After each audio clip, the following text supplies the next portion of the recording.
nagaa caalu nagaa waaqessanii faa baay'eetu akkam jirtu hordoftoota abbee miidiyaa nagaa keessanii ana obboleetti keessan baay'eetti nagaa godha illee akka nagaa taataan abdiif amantiin qaba waaqayyo bira tolee gargar babbannee jirra samuuna kana viidiyoo hojjechaa hin jiru guyyaa har'aa kana immoo waa tokko qabaddeen gara keessan dhufe innis maal jechuu dandeessu dura odoo gara yaada kiyyaatti hin ceeniin duratti obboloonni jajjabeessaa jirtan obboloonni subscribe naa gochuudhaan laayikii koomentii naa gochuu yaada keessan naa qoqqoodaa jirtanii guddaa eebbifamaadhaa waaqayyoon naa eebbisu jechuun jaaladha hundumti keessan eebbifamaa dhugaa gaafan tokko jedhee eegalurraa kaatanii warra jajjabeessaa jirtan hundumti keessan eebbifamaadhaa eebbiftaasanii jechuun jaaladha egaa ammallee immoo subscribe gochuun keessan laayik gochuun keessan koomentii gochuun keessan akkuma itti fufetti haa ta'u yaada keessan koomentii irratti ibsadhaa dhaqeeqas haa ta'u waan barbaadde haa ta'u jechuudha isin jechuun jaaladha mee guyyaa irraa kana maal qabattee dhuftee jechuu dandeessu. Dhugaa samuuna kana viidiyoo hojjechaa hin jiru sa'aatii guddachuufanii laayivii galaa jira jechuudha. Yaa viidiyoonis sa'aatii hin kennu osoo hin taane sa'aatii hin kenna garuu gaafa immoo viidiyoo fi laayiviin walitti sii dhufe yeroon hin jiru jechuudha. Yeroo qabnutti fayyadamna jenneeti.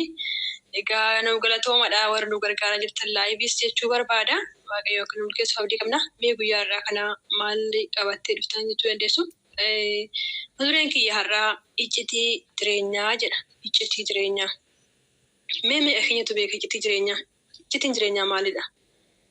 Iccitiin jireenyaa kana beektu laata? Namoonni hubatooni nagaaf jedhanii dhiifama gochuu hin sodaatu. Jireenya keenya keessatti namaafis ta'ee abbaa barbaade firas haa ta'u halagaas haa ta'u gaafa dhiifama goonu jireenyi keenya nagaa argata. Jireenyi keenya boqonnaa argata.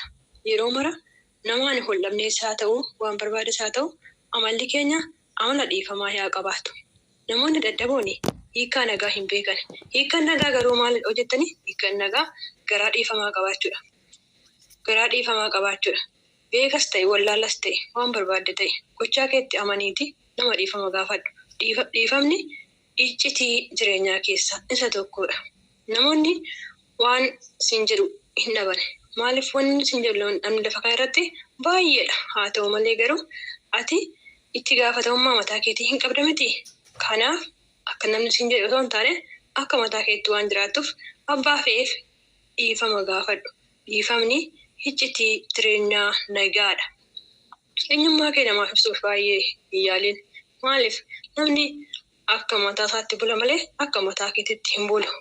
Inni kun iccitii jireenyaa keessaa isa tokkodha. Nama ofii kee hubachiisuuf baay'ee hin dhibbatin, baay'ee hin yaalin. Maaliif yoo jette nama ofii kee hubachiisuudhaaf yeroo keessa jalaa dhumata. Nama ofii kee hubachiisuudhaaf sammuu keessatti yaadni kee hin baay'ata. Maaliif namni tarii si hubachuu dhiisuu danda'a. Namni nama waan ta'eef si hubachuu dhiisuu hin danda'a jechuudha. Kanaaf eenyummaa kee baay'eef namatti mul'isuudhaaf hin dhiphatin. Kunillee keessaa iccitii jireenyaa keessaa isa tokko jechuudha. Daftanii abdii kutatinaa. Abdii kutachuun hin barbaachisu. Dhala namaa keessatti abdii kutatina. Abdii yoo kutatte kuni jireenya keenyaaf baay'ee ulfaataadha. Namoonni baay'een bara kana keessa yoo ilaaltanii baay'een keenya abdii kutanna. Abdii kutannaan hin baay'ata. Dargaggeettis ta'ee gaafa ilaallu namoonni baay'een abdii kutata. Abdii wanti nama kutachiisu lafa kanarra baay'eetu jira. Dhugaa dubbachuuf taanaan garuu nuti maalidhaa oduma abdii kutannaan jiru nuti immoo ofii keenyaaf ofitti kan asaasnu maalidhaa abdii hin kutannuu jenneetu ofitti asaafnaa jechuudha. Fakkeenya tokkoon isinii fudhadha. Tariitii har'a dhukkubsannee jiraachuu dandeenya. Tariitii har'a osoo hojjennuu kaayyoon keenya galmanuu ga'uu dhiisuu dandeenya. Tariitii har'a iddoon nuti jirru iddoo hojiis haa ta'u iddoon nu madaalle ta'uu danda'a. Tariitii har'a immoo harka namaa keessa jiraachuu dandeenya ta'a. Tariitii har'a kafana gaggaarii uffachuu dhabneetu maallaqni nu hanqatee yookaan immoo bakka isaan ga'uu dadhabnee ta'uu danda'a. Haa ta'u kun hundumti isaatu wanti hin dabarre lafa kanarraa hin jiru hin darba jechuudha. Namni gaafa dhukkubsates hin fayya. Namni waaqayyo gaafa nama dhibu dirqama lubbuu namaa baasuuf himati jechuudha. Waaqayyo akkoo sagalee waaqayyo akkana jedha. Innis akkam jedha jettanii waaqayyo nama jaalatu hadabaa jedha. Kanaaf namni dhukkubsates hin fayya. Warri abdii kutatan abdiin kutinaa. Warri dhabanis hin argatu. Warri abdii kutatan abdiin kutinaa. Abdiin hin citu jechuudha.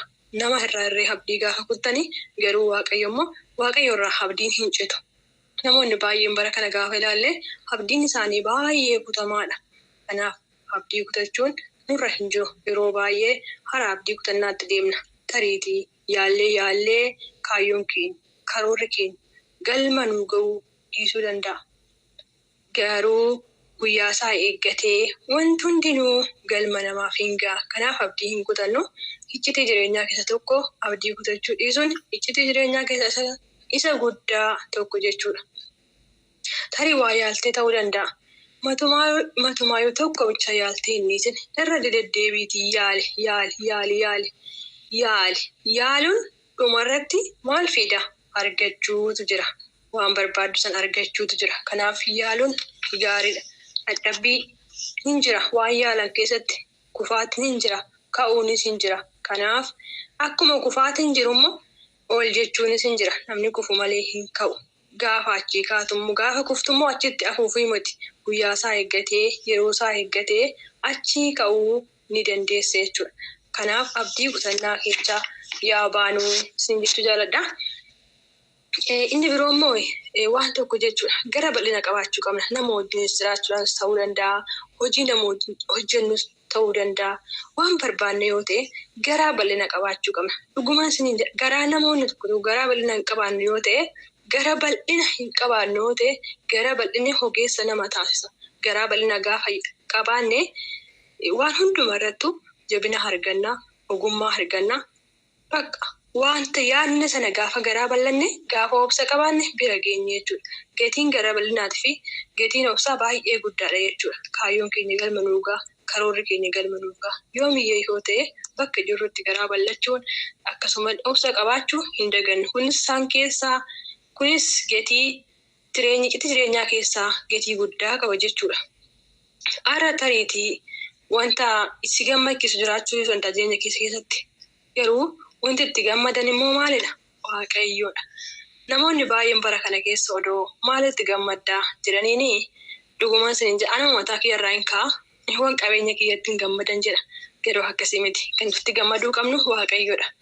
Waaqayyotti gaafa gammanne Waaqayyo gaafatti gammanne jechuudha. Gaafa Waaqayyotti gammanne gaafa lapheen keenya gara Waaqayyoo ta'e iccitiin keenya jireenyaa keessaa tokko isa kana jechuudha. Gaafa gara Waaqayyootti gammanne wanti tareetii wanti nuti hin qabne qabaachuu dandeenya. Garuu Waaqayyo gaafa nuti gammanne waanuma hin jirre kana nuuf godha abdii nutti hora jechuudha. Yoomiyyee yoo ta'e gatii nu baasa jireenyi keenya. Garuu immoo nuti maal goona isinitti fakkaate akkamittiin akka abdii hin kutanne akkasumas akkamittiin akka iccitiin jireenyaa maal keessa akka jiru hubachuu qabna. Iccitiin jireenyaa tokko kan inni keessa jiru gara Waaqayyoodha jechuudha. Mana Waaqayyoo keessa jira. Namoonni baay'een bara kana keessa gaafa ilaaltanii dhuguma matuma kiyyarraa hin ka'a. Qaada dhisa mana Waaqayyoos haa ta'uu waan barbaachisaa haa ta'uu warruma karma fedhii foonii isaa deema jechuudha. Foon keenya kuni baay'ee waan guddaarra nama ga'a dhugaa dubbachuuf taanaan foon keenya kun inni hin quufus jechuudha. Osoo maaluma gootanii hin quufu foon. Garuu nuti foon keenyatti hoggatuu hin qabnu. Abdiis kutachuu hin qabnu. Galmi keenya inni guddaan maal isinitti fakkaata jireenyaa warra Waaqayyootitti deemudha jechuudha. Bara kanaa hinuma agarraa amma sooshaal miidiyaa kanarratti dhugaa Waaqayyooti waan argaan yeroo baay'ee jira. Garuu namoonni nama ajaa'ibu jechuudha. Wanta akkasii mana keessa hin jiru nuti. Mana keessa jiraachuu danda'a. Garuu abdii kutachuun hin barbaachisu jechuudha. Namoota bara kana keessaa jechuudha. Namoota dhaabbata babbareedoo, namoota bakka akkanatti gaafa ilaaltu hundi rakkinni abdii kutachuun tokko irra hin jiru jettee yaaddu abdii kutannaatti deema. Gara lubbuu ofii baasutti deema dhugaa Waaqaa. Gaafa lubbuu ofii baafne ukkoo wanti nuti dhufu homtuu hin jiru jechuudha jijjiiramne. Wanta jireenya keenya jijjiiru hin jiru jechuudha. Bannee irra waan ta'eef gaafa lubbuun keenya balu maatii keenyatti gadda dhufa. Obboloota keenyatti gadda dhufa. Firoota keenyatti gadda dhufa. Mee ofii keenya bichaa balleessuu odoo hin taane namaafis yaa yaadnu. Dhugaa dubbachuuf taanaan tokko immoo hin argee jechuudha. Sooshaal miidiyaa kanatti namni tasa lubbuu isaa darbee namoonni tokko akka waan nama saniin mararamanii fakkaatanii jechuuta hin taane laxxafa jechuudha. Feesbuuka kana irratti dhugaa Waaqayyoo. Gaafa akkas godhan amma dhugaa handhu'e sun illee darbeera lubbuun isaa. Yaa ta'u malee amma firoottan isaa gaafa barreeffama sana dubbisan akkamitti akka itti dhaga'amu namni waa'ee kanaa kana hubatu hin jiru jechuudha. Yeroo baay'ee hin agarra. Kanaaf walumaa galatti waan har'a waan asii qabadhee dhufe maal isinitti fakkaate iccitii jireenyaati. Iccitii jireenya keenyaa wantoota gurguddoo baay'een isinii kaase amma beekuma kiyyaatiif yaa obboloota koo beeknee fi mootumti kan wal gorsinu beeknee fi mootumti kan waan tokko dubbannu jechuudha. Waan beeknurraas yoo waa tokko waliif qoonne dhuguma dubbachuuf sammuun kiyya baay'ee nabbanama jechuudha yeroo waan akkasii dubbadde jechuudha. Waanta keessa kiyya waaqayyoon akka yoon dubbadde keessi koo baay'ee na guddate jechuudha baay'ee na bal'ate jechuudha malee beekuma sin caala qabaaddetti himate jechuudha yeroo baay'ee sin jedhu kanaaf bakka jirutti abdii kutachuun nu taa'u. Bakka jirutti icciitii jireenya keenya maal akka ta'e kaayyoon keenya maal akka ta'e karoora keenya maal akka ta'e yaa hubannu jechuun jaaladhaa guyyaarraa kan akka namoonni isinii qabadhee dhufee eebbifamaadhaa waaqayyo bara keessan jireenya keessan haa eebbisu amma waan biraatti walitti deebinutti nagaan naa turaa isin jechuu jaaladha.